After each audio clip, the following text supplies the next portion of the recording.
Hello everyone, आप सभी का स्वागत है हमारे स्टडी मंत्रा यूट्यूब चैनल में। आई होप आप सब लोग अच्छे होंगे। आज हम यूपी होमगार्ड के जीके जीएस के कुछ महत्वपूर्ण क्वेश्चन लेके आए हैं। चलिए देखते हैं उन प्रश्नों को।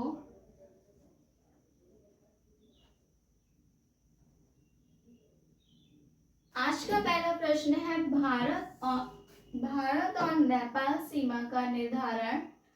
भारत और नेपाल सीमा के मध्य विवाद निम्नलिखित में से किस क्षेत्र की सीमा के लिए है?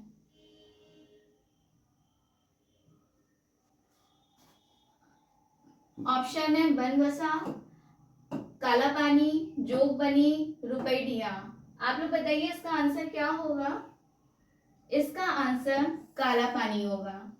भारत और नेपाल सीमा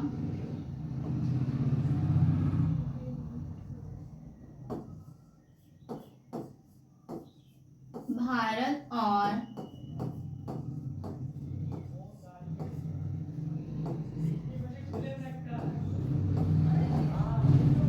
नेपाल सीमा का निर्धारण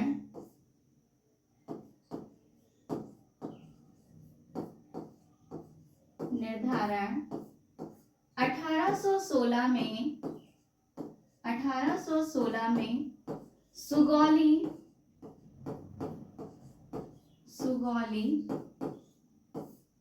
संधि द्वारा हुआ।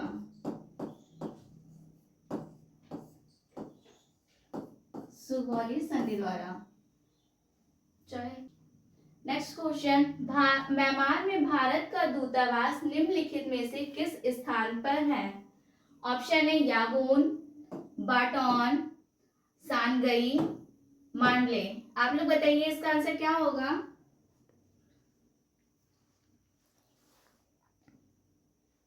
इसका आंसर होगा यांगून। म्यांमार का पूर्व नाम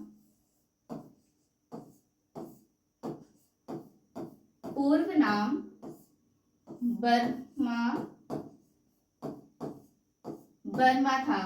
भारत शासन अधिनियम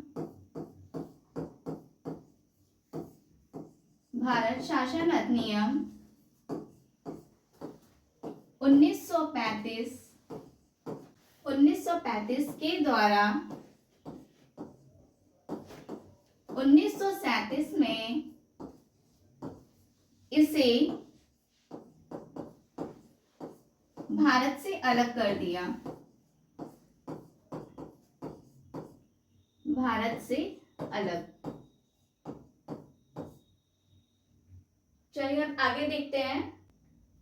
प्रश्न नंबर 3, उत्तर प्रदेश में ऑनलाइन वित्तीय धोखाधड़ी की रिपोर्ट करने हेतु व्यक्तियों के लिए साइबर क्राइम हेल्पलाइन नंबर पर शिकायत करने की समय सीमा क्या है? ऑप्शन है 7 दिनों के भीतर, 48 घंटे के भीतर, 24 घंटे के भीतर, 2 घंटे के भीतर। आंसर दीजिए इसका। इसका आंसर है 24 घंटे के भीतर। साइबर क्राइम हेल्पलाइन नंबर 1930 है, जिस पे हम अपनी धोखाधड़ी की शिकायत दर्ज कर सकते हैं। आइए नेक्स्ट क्वेश्चन देखते हैं। अगला क्वेश्चन है, मानव शरीर में सबसे लंबी अस्थि है? ऑप्शन है अंतःप्रकोष्ठिका, प्रगंडिका, उरु अस्थि, अंतर्दिका। ऑप्शन बताइए क्या होगा इसका? इसका आंसर होगा उरु अस्थि। उरु अस्थि को ही हम फीमर कहते हैं। फीमर। सबसे बड़ी ग्रंथि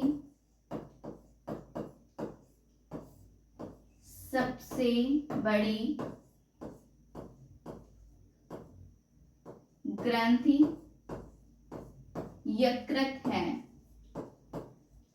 यकृत यानी कि लीवर।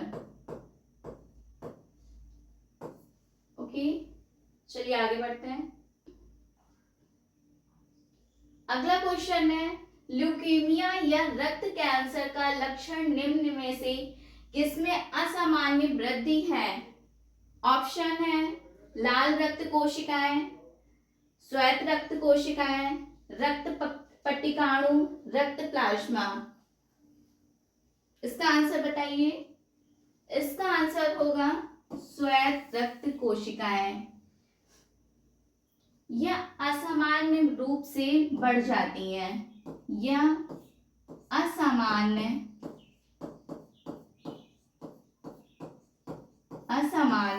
रूप से बढ़ जाती हैं। रूप से बढ़ जाती हैं। बढ़ जाती हैं। अगला क्वेश्चन है, इस पेड़ की छाल मसाले के रूप में प्रयोग की जाती है। किस पेड़ की छाल मसाले के रूप में प्रयोग की जाती है? ऑप्शन है दालचीनी, लौंग, नीम, पौंग। आंसर बताइए इसका। इसका आंसर होगा दालचीनी। लौंग क्या है? लौंग एक कली है जिसका हम उपयोग करते हैं, कली। Okay, next question.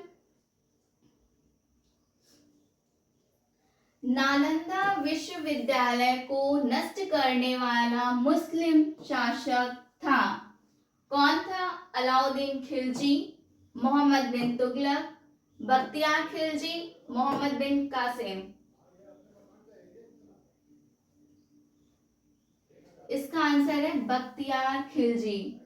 इन्होंने 1193 ईस्वी में नष्ट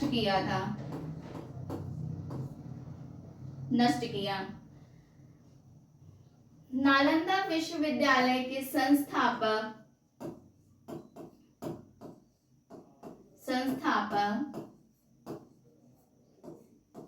कुमारगुप्त हैं। कौन?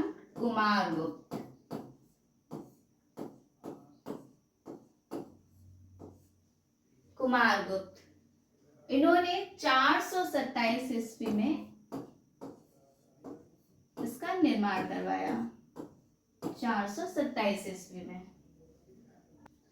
चंद्रगुप्त मौर्य के दरबार में भेजा गया यूनानी राजदूत था।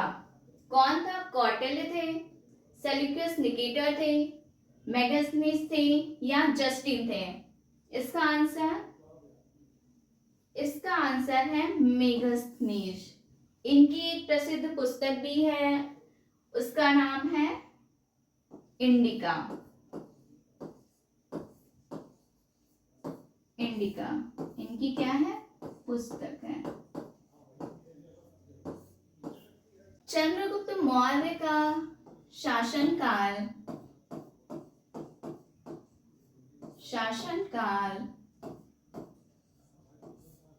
322 ईसा पूर्व से 298 ईसा पूर्व तक रहा। 298 ईसा पूर्व। आगे बढ़ते हैं। नेक्स्ट क्वेश्चन है, रामायण का फारसी में अनुवाद किसने किया था? रामायण का अनुवाद फारसी में किसने किया था? अबुल फजल, बदायूनी, अब्दुल लतीफ, इसरदास। तो इसका अनुवाद बदायूनी ने किया था।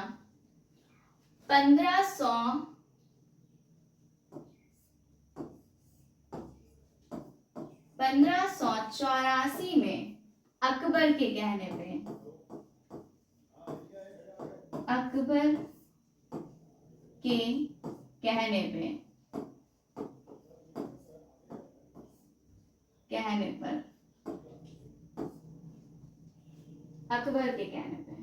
आगे नेक्स्ट क्वेश्चन हमारा, निम्न ब्रिटिश व्यक्तियों में से किसने स्वीकार किया कि 1857 ईस्वी का विद्रोह एक राष्ट्रीय विद्रोह था? Lord Dalhousie, Lord Canning, Lord Ellenborough या बेंजामिन डिसरेली? तो किसने कहा विद्रोह एक राष्ट्रीय विद्रोह था? बेंजामिन डिसरेली ने। नेक्स्ट क्वेश्चन, निम्नलिखित में से किस विशेष बल को विमान और हवाई अड्डे पे अपहरण और इसी तरह की सुरक्षा स्थितियों का जवाब देने के लिए एक विशिष्ट दक्ष बल के रूप में नियुक्त किया गया है? NIA, RPF, CBI, NSG? तो किसे नियुक्त किया गया? NSG को। NSG इसका फुल फॉर्म है नेशनल सिक्योरिटी गार्ड।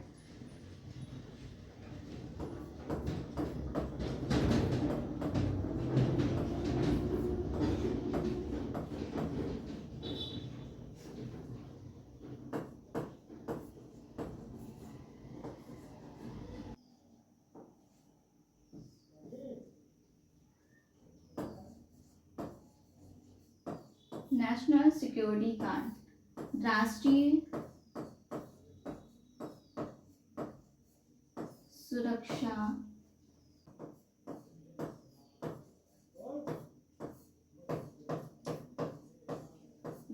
सुरक्षा गार्ड।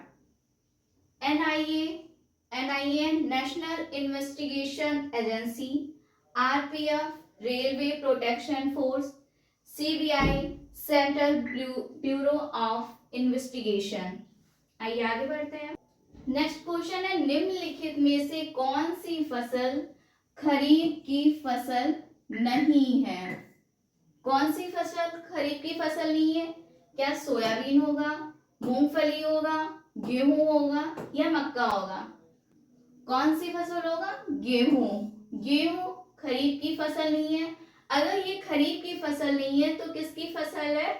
ये हमारी रबी की फसल है। रबी की फसल है। रबी की फसल और कौन कौन सी है? गेहूं है, जौ है, चना है, सरसों, मटर,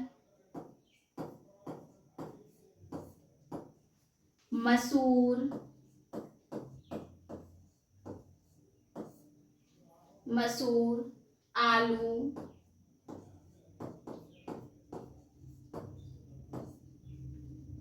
और खरीफ की फसलें कौन कौन सी हैं?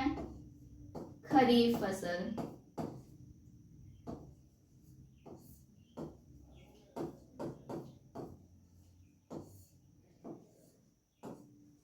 धान, ज्वार, बाजरा, अरहर,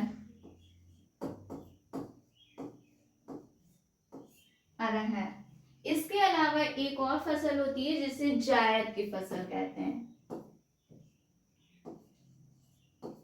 जायद की फसल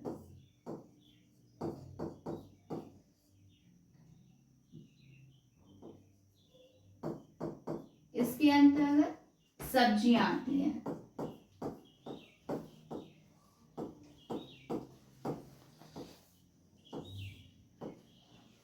सब्जियां।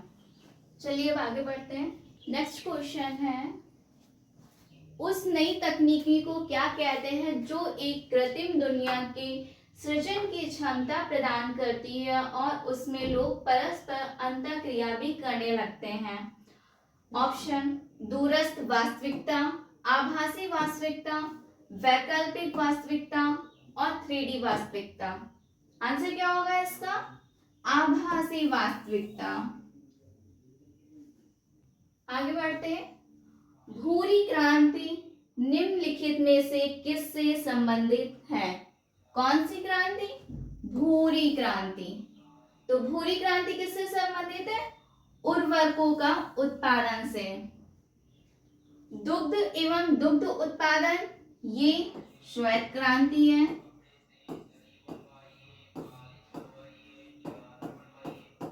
श्वेत क्रांति। समुद्री उत्पाद, नीली क्रांति।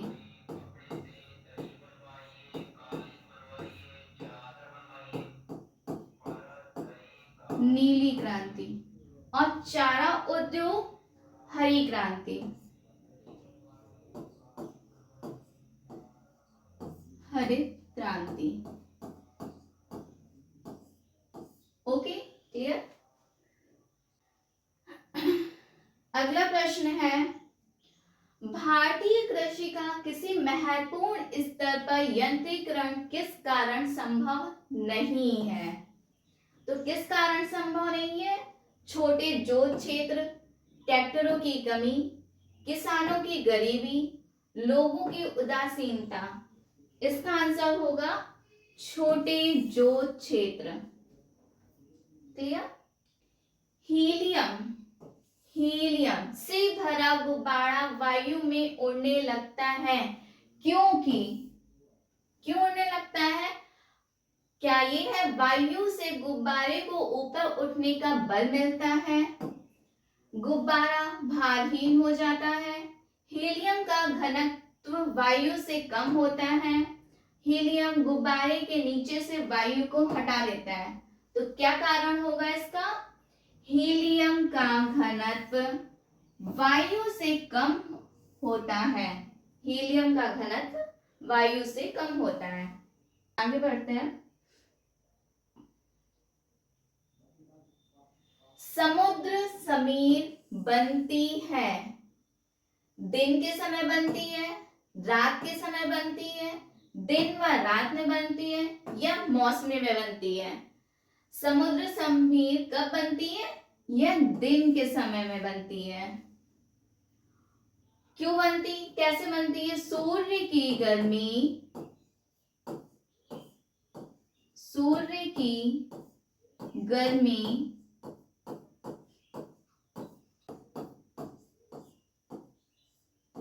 जल वाष्प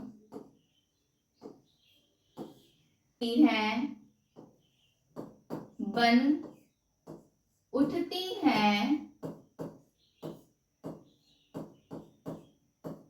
जो समुद्र समीर बन जाती है,